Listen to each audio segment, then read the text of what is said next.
नमस्कार दोस्तों, आपका हमारे ऑनलाइन लेक्चर सीरीज में एक बार फिर से बहुत बहुत स्वागत है। प्रोग्रामिंग फॉर प्रॉब्लम सॉल्विंग में हम बात कर रहे थे ऑपरेटर प्रेसिडेंस एंड एसोसिएटिविटी का। प्रीवियस लेक्चर में हमने प्रेसिडेंस और एसोसिएटिविटी के बारे में डिटेल देखा था और साथ में कुछ क्वेश्चन भी किया था। आज के लेक्चर में हम क्वेश्चन सीरीज के आगे चलते हैं और कुछ अलग टाइप के क्वेश्चन, कुछ हार्ड क्वेश्चन हम देखते हैं कि कैसे ऑपरेटर प्रेसिडेंस और एसोसिएटिविटी बेस्ड क्वेश्चन हम सॉल्व करेंगे। तो थोड़ा सा ओवरव्यू लेते हैं हम ऑपरेटर प्रेसिडेंस और एसोसिएटिविटी का, फिर आगे क्वेश्चन सॉल्व करते हैं। तो दो चीज़ को हमने डिस्कस किया था, एक टेबल दिखाया था वहाँ पे, प्रीवियस लेक्चर में आप डिटेल में जाके देख सकते हैं। उस टेबल में क्या था, नंबर्स ऑफ आपके ऑपरेटर्स हैं यहाँ पे, और हर ऑपरेटर्स की कुछ न कुछ प्रेसिडेंस लेवल है, उसके साथ में उसका एसोसिएटिविटी है, जो कि बताता है कि कौन सा ऑपरेटर कब सॉल्व करना है आपको। एग्जाम्पल हम लेते हैं यहाँ पे दोनों केस में। सपोज आपका कोई वैल्यू दिया है, जैसे a equal to 10, b equal to 5, c equal to आपको दिया हुआ है 9, ठीक है। और सपोज इस तरह से स्टेटमेंट दिया है z equal to a plus B multiply by C, ठीक है। दूसरा एक स्टेटमेंट दिया हुआ है ऐसे, z equal to a plus a multiply by B divide C, ठीक है। तो दोनों को हम बताते हैं यहाँ पे, आपको एसोसिएटिविटी और प्रेसिडेंस एक बार फिर से क्लियर हो जाएगा। देखिए, दोनों में हम इनपुट वैल्यू यही लेंगे। अगर यहाँ पे वैल्यू पुट कर दें तो क्या हो जाएगा, 10 प्लस 5 मल्टीप्लाई बाई 9। देखिए यहाँ पे अब जब सॉल्व करेंगे तो यहाँ पे असाइनमेंट ऑपरेटर एक है यहाँ पे, और प्लस ऑपरेटर और मल्टीप्लाई ऑपरेटर है। तो इन तीनों में सबसे पहले हम क्या देखेंगे, सबकी प्रेसिडेंस देखते हैं हर ऑपरेटर की। तो अगर असाइनमेंट ऑपरेटर की देखें तो यहाँ पे ऑपरेटर प्रेसिडेंस कितना है, 14। एडिशन का कितना है, एडिशन देखिए यहाँ पे है 4, और मल्टीप्लाई का है 3। तो जिसकी नंबरिंग जितना कम होगा उसकी प्रेसिडेंस सबसे हाई है। तो सबसे कम किसका है, 3, मीन सबसे पहले क्या होगा, मल्टीप्लाई। तो इसको मल्टीप्लाई करेंगे तो क्या हो जाएगा, 10 प्लस 45। और इसके बाद अब देखिए, इसके बाद असाइनमेंट का क्या है, 14 और प्लस का है 4। तो सबसे पहले क्या सॉल्व होगा, प्लस ऑपरेटर मीन्स एडिशन होगा, तो हो जाएगा इसके 55, और लास्ट में यही वैल्यू इसको असाइन हो जाएगी जेड के पास, जेड का रिजल्ट आ जाएगा आपका 55। एक किस केस में था, यहाँ पे अगर देखें तो जितने भी ऑपरेटर थे सबके प्रेसिडेंस क्या थे, डिफरेंट थे। प्रॉब्लम कब आती है, और प्रॉब्लम जो जनरेट होती है जब सेम प्रेसिडेंस के मोर देन वन ऑपरेटर आ जाते हैं। तो इस केस में तो केवल प्रेसिडेंस से हमारा काम चल गया, इस क्वेश्चन में एसोसिएटिविटी की जरूरत ही नहीं पड़ी। दूसरा क्वेश्चन देखिए, जैसे यहाँ पे है, अगर हम यहाँ वैल्यू पुट कर दें 10 multiply by 5 divide 9, Z equal to, अब यहाँ पे देखिए असाइनमेंट ऑपरेटर का तो 14 प्रेसिडेंस लेवल है, यहाँ से देख सकते हैं। मल्टीप्लाई का कितना है, 3, और डिवाइड का भी क्या है, 3। यहाँ पे आप देखेंगे तो इन सब का क्या है, 3 है, ठीक है। अब यहाँ पे आ गया प्रॉब्लम कि जब दोनों का 3 है तो सबसे पहले हम किसको सॉल्व करेंगे। ये तो समझ में आ रहा है कि पहले 3 सॉल्व होगा, उसके बाद 14 का सॉल्व होगा, लेकिन 3 2 टाइम्स है यहाँ पे। तो कौन से पहले हम सॉल्व करें, पहले मल्टीप्लाई करेंगे या पहले डिवाइड करेंगे। देन पिक्चर में आता है आपका एसोसिएटिविटी। एसोसिएटिविटी क्या कहता है, इसका लेफ्ट टू राइट। हम लेफ्ट टू राइट चलेंगे, इसमें से जो भी पहले आएगा उसको पहले सॉल्व करेंगे। तो हम क्या करेंगे, जेड इक्वल टू, पहले कौन सा आया, तो सेम प्रेसिडेंस में 3 3 दो बार है, तो पहले कौन सा 3 आ रहा है, 3 प्रेसिडेंस मल्टीप्लाई आ रहा है, पहले मल्टीप्लाई कर लेंगे, मीन्स हो जाएगा 50 डिवाइड बाई 9। अब इसके बाद इसको हम सॉल्व करेंगे तो कितना आ जाएगा,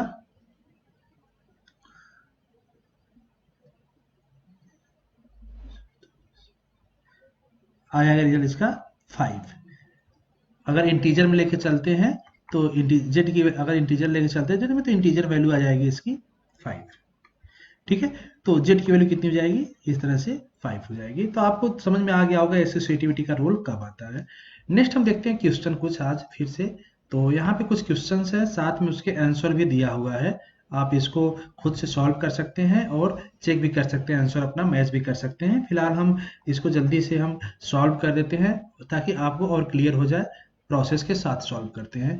देखिए पहला क्वेश्चन जो है,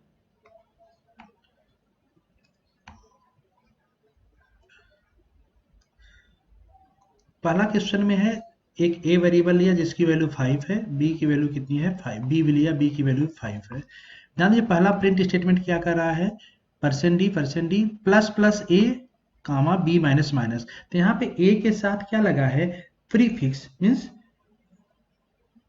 जो इंक्रीमेंट डिक्रीमेंट ऑपरेटर आपने पढ़ा होगा, वहां पे हमने प्रीफिक्स और पोस्ट फिक्स दो टाइप का इंक्रीमेंट डिक्रीमेंट ऑपरेटर बताया था। एक तो ऑपरेंड से पहले, वेरिएबल से पहले अगर लगता है दैट मीन्स प्रीफिक्स इंक्रीमेंट हो गया है, अगर ऑपरेंड के या वेरिएबल के बाद लगता है that means postfix operand या postfix increment decrement operator हो गया।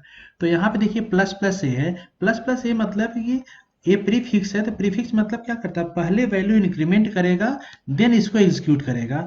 तो ए की वैल्यू कितनी है 5, तो 5 को पहले क्या करेगा इंक्रीमेंट कर लेगा, तो इसकी वैल्यू कितनी हो जाएगी 6, और 6 ही यही यहाँ पे प्रिंट करेगा, तो इस तरह से इसको प्रिंट कर देगा 6। यहाँ पे क्या है बी माइनस माइनस, पहले बी को एग्जीक्यूट कर लेगा उसके बाद इसको डिक्रीमेंट करेगा, क्योंकि डिक्रीमेंट इसमें बाद में आ रहा है। तो बी की वैल्यू कितनी है 5, 5 पहले प्रिंट कर देगा, उसके बाद बी की वैल्यू अपडेट कर दिया, बी की वैल्यू हो गई है 4।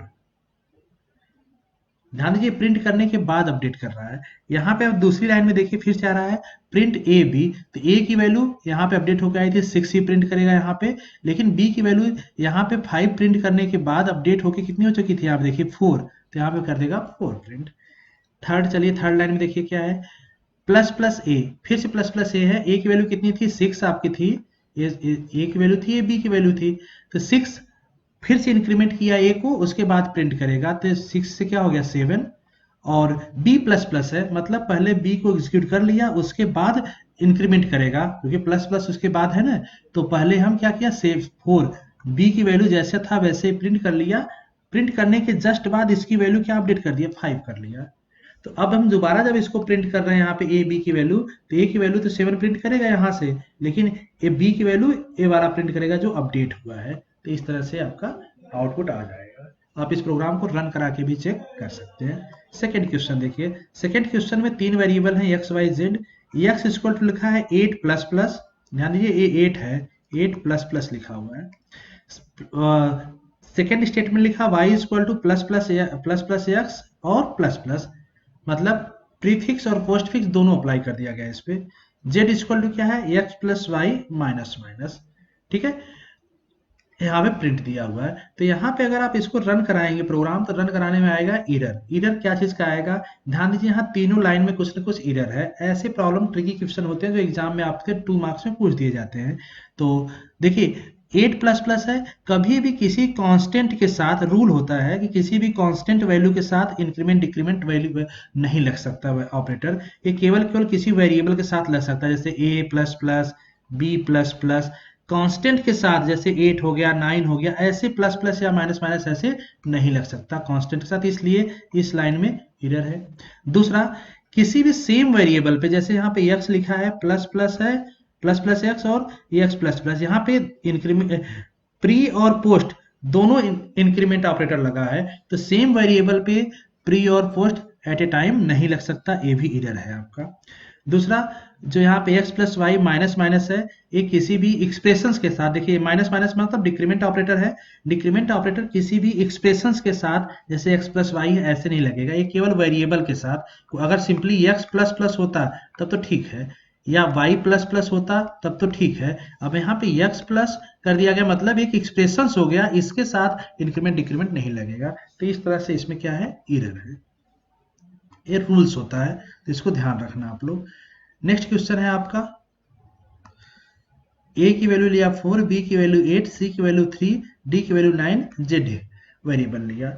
अब यहाँ पे z की वैल्यू कैलकुलेट करना है और फिर से a b c सभी की वैल्यू क्या करना है, a b c और z की भी वैल्यू प्रिंट करना है, यहाँ पे z होगा, z की वैल्यू प्रिंट करना है, ठीक है। तो क्या वैल्यू आ जाएगा इसका, देखिए अब इसको सॉल्व कीजिए आप लोग, थोड़ा सा ट्रिकी है। देखिए यहाँ पे a प्लस प्लस है, अब यहाँ पे आपको कंसेप्ट रखना होगा कि प्रीफिक्स कौन सा है पोस्ट फिक्स कौन सा है, अदरवाइज आपको क्लियर नहीं होगा। तो आप इसको सॉल्व कीजिए, जैसे z लिखा है z equal to a plus plus और ये प्लस ऑपरेटर है plus plus b multiply c minus minus minus minus minus d, ठीक है। तो यहाँ पे देखिए प्रीफिक्स इंक्रीमेंट डिक्रीमेंट भी है और पोस्ट फिक्स इंक्रीमेंट डिक्रीमेंट भी यूज हुआ है, तो कैसे सॉल्व होगा ये, देखिए प्रेसिडेंस किसका हाई होता है, आप प्रेसिडेंस एक बार देख लीजिएगा, देखिए जो पोस्ट फिक्स इंक्रीमेंट डिक्रीमेंट है वो उसका प्रेसिडेंस हाई होता है, जैसे उसका प्रेसिडेंस कितना 1, और जो प्री फिक्स है उसका प्रेसिडेंस होता है 2, मतलब लो होता है as compare to postfix prefix postfix increment decrement. तो पोस्ट फिक्स मतलब देखिए पोस्ट फिक्स कौन कौन सा है, एक तो पोस्ट फिक्स ए है और एक पोस्ट फिक्स ए है। तो इसका प्रेसिडेंस कितना है 1, ठीक है। और प्री फिक्स में कौन कौन सा है, एक प्री फिक्स में ए है और एक प्री फिक्स में ए है, इसका प्रेसिडेंस कितना है 2।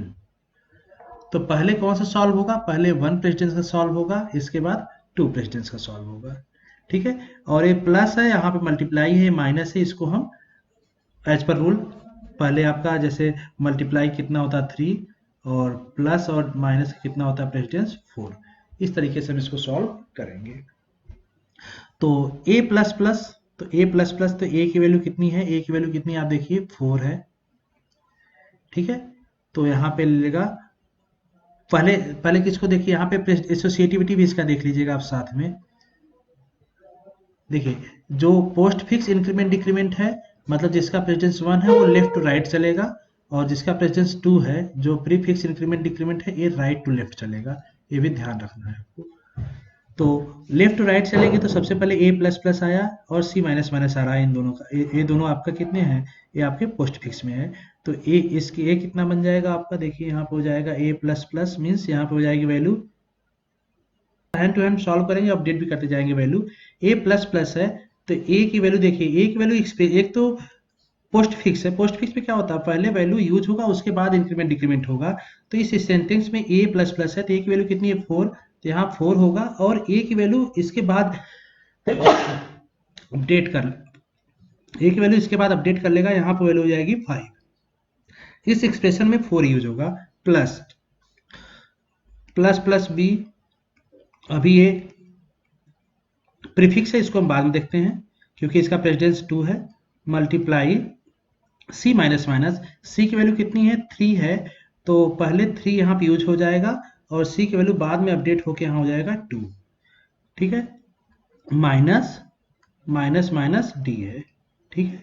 यहाँ तक आपको समझ में आ गया, यहाँ तक आपको समझ में आ गया होगा, ठीक है। अब नेक्स्ट स्टेप में चलते हैं, 4 प्लस प्लस प्लस b, अब इसको हम सॉल्व करेंगे जो प्रीफिक्स है। तो पहले b की वैल्यू इंक्रीमेंट कर लेगा, b की वैल्यू कितनी है 8, तो यहाँ पे यूज कर लेगा 9 और b की वैल्यू अपडेट होगी कितनी हो जाएगी 9, यहाँ पे फाइनल वैल्यू अपडेट हो जाएगी। और इसके बाद मल्टीप्लाई बाई 3 यहाँ पे है, और minus minus minus D, minus by D, D की वैल्यू कितनी 9, तो पहले इसकी वैल्यू डिक्रीमेंट कर देगा, इसकी वैल्यू हो जाएगी 8 और d की वैल्यू अपडेट भी हो जाएगी यहाँ पे 8। अब इसको सॉल्व कीजिए, तो आपको पता है सबसे पहले मल्टीप्लाई होगा, मल्टीप्लाई मतलब यहाँ पे जाएगा 4 प्लस 27 माइनस 8, तो रिजल्ट कितना आ जाएगा, इसके बाद 31 माइनस 8 मतलब रिजल्ट आ जाएगा 23। तो z की वैल्यू आपकी कितनी मिल गई 23, यहाँ पर रिजल्ट देखिए z की वैल्यू 23 मिल गई है। इसके बाद a की वैल्यू भी यहाँ से उठाइए, a की वैल्यू देखिए क्या प्रिंट करेगा 5, a की वैल्यू 5, b की वैल्यू 9 प्रिंट करेगा, c की वैल्यू 2 प्रिंट करेगा और d की वैल्यू प्रिंट करेगा 8। ऐसा क्यों हो रहा है, क्योंकि जो भी पोस्ट फिक्स वाले हैं, जो पोस्ट फिक्स वाले हैं यहाँ पे ये गेम करते हैं, मीन्स यहाँ पे देखिए ये पहले वैल्यू यूज हो जाता है उसके बाद इंक्रीमेंट डिक्रीमेंट होता है, इसलिए ऐसा रिजल्ट आ रहा है। आप प्रोग्राम को रन करा के भी देख सकते हैं, ठीक है। नेक्स्ट क्वेश्चन देखते हैं,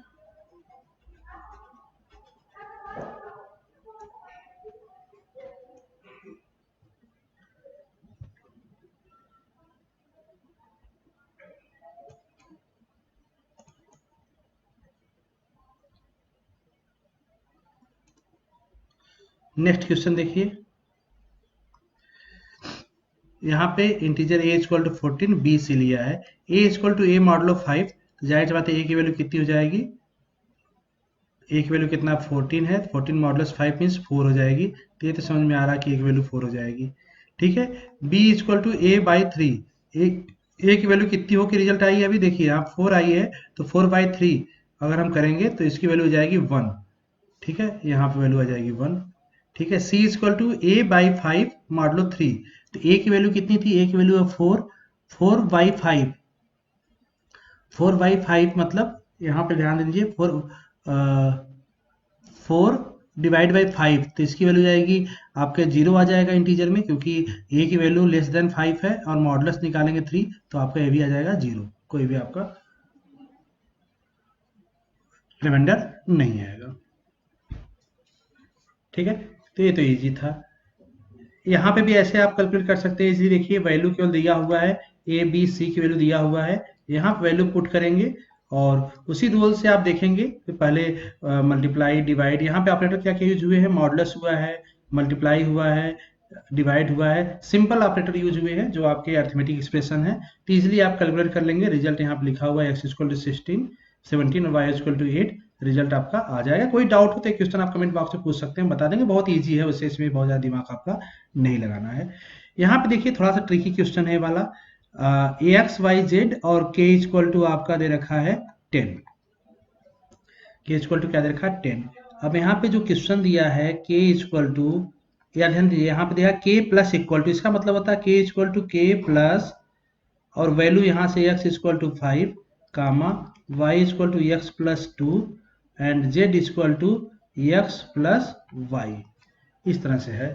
तो अब देखिए कैसे कैलकुलेट होता है इसकी वैल्यू। यहाँ पे थोड़ा क्योंकि कामा ऑपरेटर का यूज हो गया, कामा ऑपरेटर इस पैरेंथेसिस में अंदर आ रहा है, तो इसको पहले हम सॉल्व करेंगे, इसको एडिशन से पहले हम इस पैरेंथेसिस सॉल्व करेंगे। और कामा ऑपरेटर काम कैसे करता है देखिए, x इक्वल टू 5 और y equal to x plus 2, तो इस x की वैल्यू, x इधर से शुरू करेगा काम करना। देखिए पहले इसको असाइन किया, x को 5 की वैल्यू आ गया, 5 की वैल्यू x को असाइन हो गया, तो x की वैल्यू कितनी होगी 5, और x की वैल्यू यहाँ पे यूज होगा तो y की वैल्यू कितनी हो जाएगी 7, और यही y की वैल्यू आ जाएगा यहाँ पे, तो z की वैल्यू हो जाएगा x प्लस 7, x की वैल्यू कितनी थी 5, 5 प्लस 7 इक्वल टू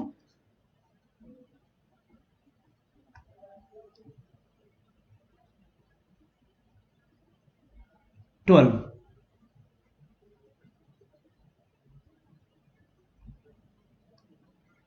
ठीक है, 12 हो जाएगा। और इसी 12 को जब हो गया तो 12 इस टोटल की वैल्यू कितनी हो गई 12 हो जाएगी। ध्यान देना कि जो कामा ऑपरेटर किसी पैरेंथेसिस में से लगा हुआ है, तो जो लास्ट का, जो सबसे लास्ट में वैल्यू होता है, यही वैल्यू इस टोटल का रिजल्ट माना जाता है। इस अभी सबसे मतलब नहीं होगा, लास्ट वैल्यू कितनी आई, जेड की वैल्यू कितनी आई से 12/, तो इस पोजीशन पे जो लास्ट पोजीशन पे वैल्यू था, यही वैल्यू टोटल की वैल्यू काउंट होकर चलेगा। तो के की वैल्यू कितनी 10 प्लस यहाँ हो जाएगा 12, तो के की वैल्यू फाइनल कितनी जाएगी 22। ठीक है, इस के की वैल्यू फाइनल वैल्यू आ जाएगी 22। यहाँ पे आप रिजल्ट देख सकते हैं। इसके बाद जो प्रिंट करना है, यहाँ पे देखिए प्रिंट किस किस की वैल्यू करा रहा है, एक्स वाई जेड की वैल्यू प्रिंट करा रहा है। तो एक्स की वैल्यू कितनी हो जाएगी, देखिए एक्स की वैल्यू आप देखेंगे यहाँ से, एक्स की वैल्यू कितनी थी 7 थी, तो एक्स की वैल्यू कितनी 5 थी, एक्स की वैल्यू 5, तो जब एक्स की वैल्यू हम प्रिंट करेंगे तो ये 5 प्रिंट करेगा जो यहाँ पे ऑपरेशन परफॉर्म हुआ था। वाई की वैल्यू कितनी आ रही है, देखिए वाई की वैल्यू 7 आई थी, तो यहाँ पे 7 ही आएगा। जेड की वैल्यू अगर कैलकुलेट करें, केवल जेड की वैल्यू तो कितना आया था, यहाँ पे इसको सबका 12 आया था, तो यहाँ पे 12 हो गया। इस टोटल को जब हम एक साथ लेते हैं, तो क्योंकि कामा ऑपरेटर इसी के अंदर यूज हुआ है, तो सबसे लास्ट वाली वैल्यू इसका फाइनल आउटकम निकल के आता है, जो इसके बाद इस एक्सप्रेशन में यूज हुआ 10 प्लस 12, और तो के की वैल्यू लास्ट में जाएगी 22। ठीक है, तो इस तरह से क्वेश्चन आपके एग्जाम में आते हैं। तो आज के लिए इतना ही करते हैं, नेक्स्ट लेक्चर में हम अदर टॉपिक पे डिस्कशन करेंगे। Thank you so much.